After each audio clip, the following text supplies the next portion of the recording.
प्रभात छात्राओं, हम पिछले वीडियो में विष्णु प्रभाकर द्वारा रचित एकांकी ममता का विष का अध्ययन कर रहे थे।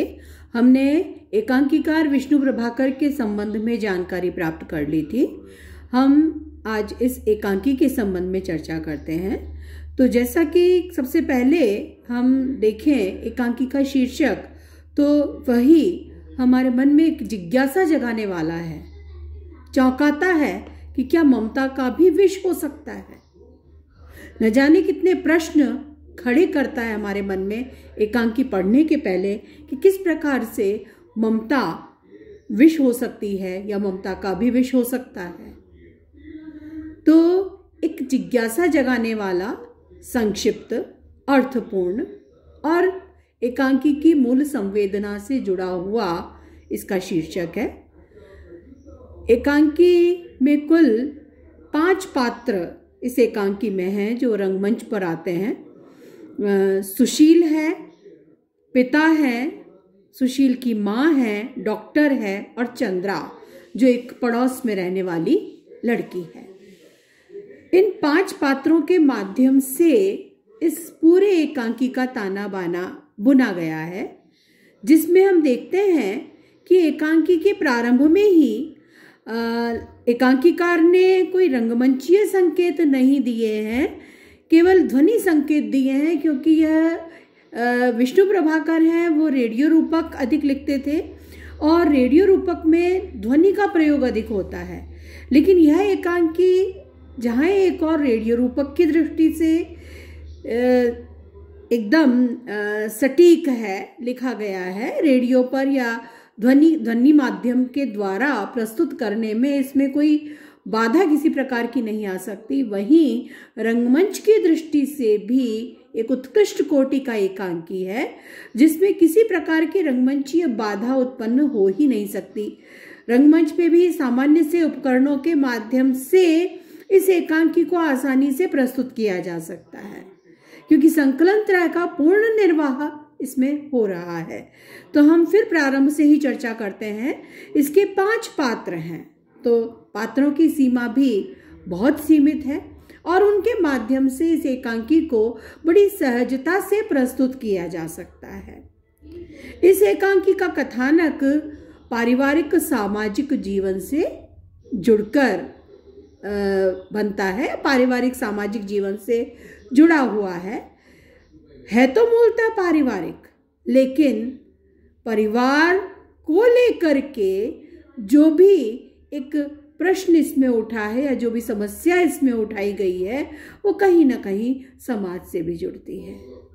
यह परिवार केवल एक खास परिवार बनकर नहीं रहता। जब पूरा एकांकी पढ़ते हैं तो जो प्रभाव उत्पन्न होता है वह प्रभाव, वह साधारणीकरण एक सहज हमारे समाज के किसी भी परिवार की स्थिति ऐसी हो सकती है, ऐसी बन सकती है, एक सहज संवेदनशीलता जागृत करता है हमारे मन में उस माँ के प्रति, जिसके अब देखिए इसमें जो पात्र हैं, तो सुशील है, वह बीमार लड़का है, पुत्र है, और उसके पिता है, माँ है। जब पुत्र लंबे समय से बीमार हैं तो वह बहुत चिंतित भी हैं, बहुत परेशान भी हैं। चिकित्सक भी मंच पर आते हैं, चिकित्सक का भी प्रवेश होता है। जो डॉक्टर उसका इलाज कर रहे हैं वो भी उसके लिए परेशान हैं कि बराबर दवाइयाँ देने के बाद भी यह ठीक क्यों नहीं हो रहा है। अब इसमें जो कुल मिलाकर ममता का विष नाम है, तो एक माँ की जो मनस्थिति है, उस मनस्थिति को पकड़ने का लेखक ने प्रयास किया है। तो ऐसे में उस माँ की जो प्रारंभ से ही हम देखते हैं कि पुत्र जिसका इतना बीमार चल रहा है, उस माँ की मनोदशा को लेखक ने बहुत बारीकी से पकड़ा है, बहुत संवेदनशीलता के साथ पकड़ा है। और फिर एक पात्र चंद्रा का प्रवेश, जो पड़ोस में रहने वाली कोई लड़की है, उसका प्रवेश होता है। उससे चर्चा के दौरान उस माँ की पूरी व्यथा कथा हमारे सम्मुख उजागर हो जाती है कि किस प्रकार से एक सौभाग्यशाली माँ थी जिसने 16 पुत्रों को जन्म दिया था, लेकिन आज उसके पास में केवल उसका एक पुत्र है और वह भी बीमार है। जिन 16 पुत्रों को उसने जन्म दिया, 14 पुत्रों को उसने जन्म दिया था, तो उन 14 पुत्रों को जन्म दे चुकी थी, लेकिन एक बेटा बचा है जिसका नाम सुशील है, वह भी बीमार है। शेष पुत्र या तो काल कवलित हो गए या मातृभूमि की सेवा के लिए छोड़कर चले गए। पिता भी एक आदर्शवादी सोच वाले, खुले विचारों वाले व्यक्ति हैं, तो पुत्रों के निर्णय में उन्होंने कभी भी किसी प्रकार की रुकावट नहीं डाली। पुत्र जो करना चाहते थे, जैसे करना चाहते थे, मातृभूमि के लिए समर्पित होना चाहते थे, उन्होंने उन्हें कभी नहीं रोका। तो एक एक करके सभी पुत्र जिस माँ के जा चुके हैं, और अब यह जो पुत्र है यह भी अस्वस्थ है।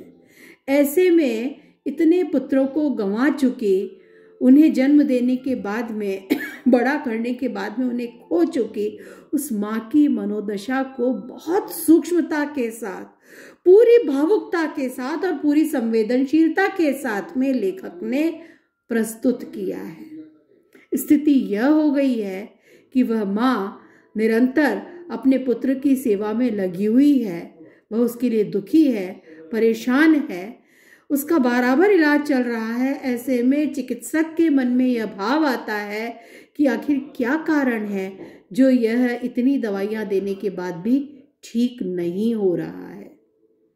तो कथानक की चर्चा कर लें तो कथानक जो कि परिवार के घटना से जुड़ कर के बनाया गया है, उसका ताना बाना बुना गया है, उसमें कुल 5 पात्र आते हैं। उनके संवादों के माध्यम से संवाद हैं जो बड़े सहज हैं, छोटे छोटे हैं, सटीक हैं और चरित्रों के विकास को आगे बढ़ाने वाले हैं, उनकी चारित्रिक विशेषताओं को प्रकट करने वाले हैं।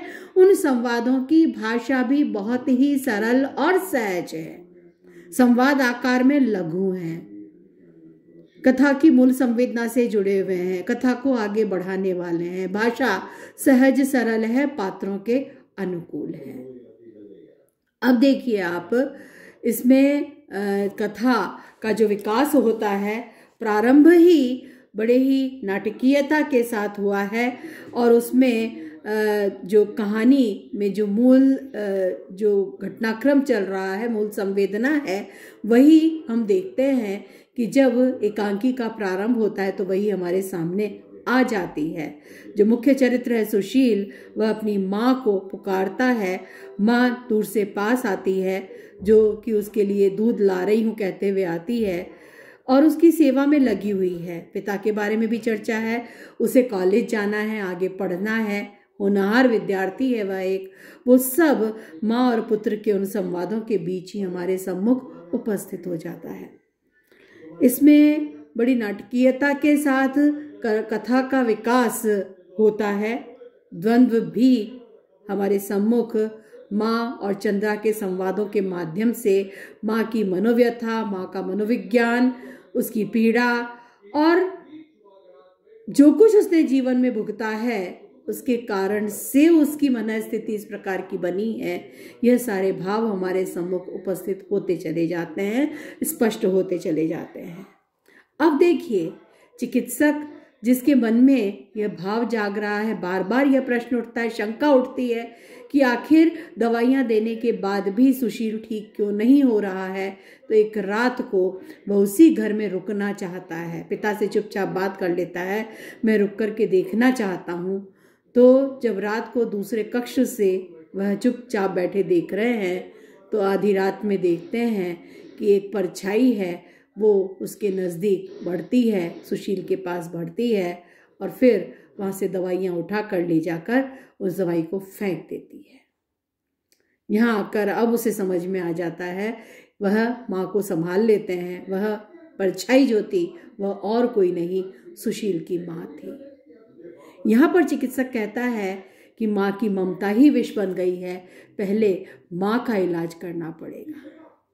माँ को क्योंकि यह भय है कि यह भी ठीक हो जाएगा तो यह भी मुझे छोड़कर चला जाएगा जैसे इसके और भाई चले गए, इसलिए कहीं ना कहीं अवचेतन में उसके जो यह बात बैठी हुई है, उस बात में उसकी जो ममता है अपने पुत्र के प्रति कि उसका वियोग वह नहीं चाहती, अपने 13 पुत्रों का वियोग वह झेल चुकी है और ऐसे में उससे अपने पास बनाए रखने के लिए वह उसे दवाइयाँ नहीं देती, उन दवाइयों को ही फेंक देती है।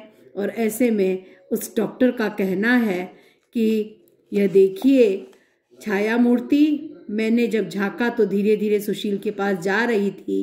कई क्षण चुपचाप सुशील का मुख देखती रही, फिर उसने सुशील के मुख को चूमा, फिर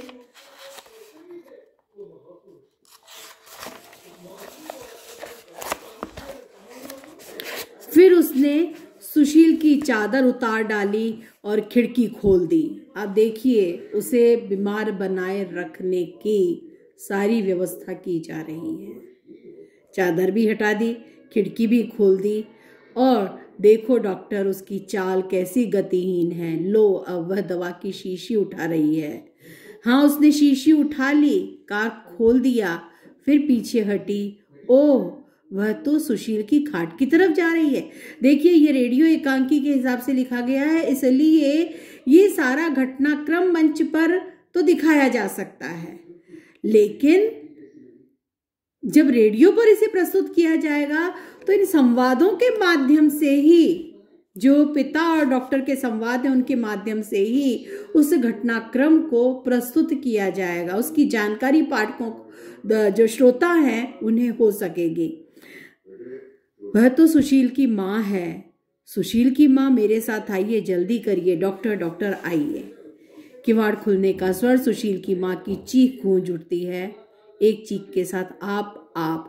सुशील अच्छा हो रहा है, वह अच्छा हो जाएगा, अच्छा होकर कॉलेज जाएगा, डॉक्टर बनेगा, फिर कहीं चला जाएगा, मुझे छोड़ जाएगा, वह फिर नहीं लौटेगा, उसके भाई भी नहीं लौटे। नहीं, वह मुझे नहीं छोड़ सकता, वह शहर नहीं जा सकता, मैं उसे नहीं जाने दूंगी।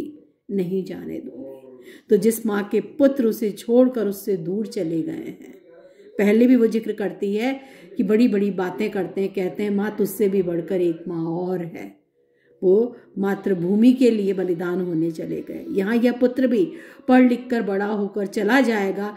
इस भय ने माँ के मन को इतना कमजोर कर दिया है कि उसकी ममता ही मानो अपने पुत्र के लिए विष बन गई है। इसलिए इस एकांकी का शीर्षक ममता का विष एकदम सटीक प्रतीत होता है। यहाँ आप देखिए नाटक अपनी परिणति पर, एकांकी अपनी परिणति पर पहुंच गया है। हाँ, माँ ही अपने हाथों से अपने बेटे की हत्या कर रही है, पर वह जानबूझकर कुछ नहीं करती। ममता ने उसे पागल बना दिया है। होश में आने पर वह स्वयं नहीं जानती वह क्या कर रही है। वह उसे अपना समझती है, केवल अपना। यही स्वार्थ है, यही ममता का विष है।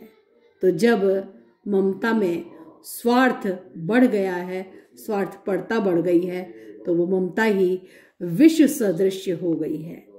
लेकिन अब आप घबराइए नहीं, मैंने रोग पहचान लिया है, मैं सब कुछ ठीक कर दूंगा। आइए पहले इन्हें होश में लाने की दवा दें। और हाँ देखिए, मेरे आने का इन्हें अब भी पता नहीं लगना चाहिए। पदचाप उभरते हुए दूर हो जाते हैं। तानपुरे पर संगीत मंद मधुर होता है, फिर समाप्ति सूचक संगीत में लय हो जाता है। तो ये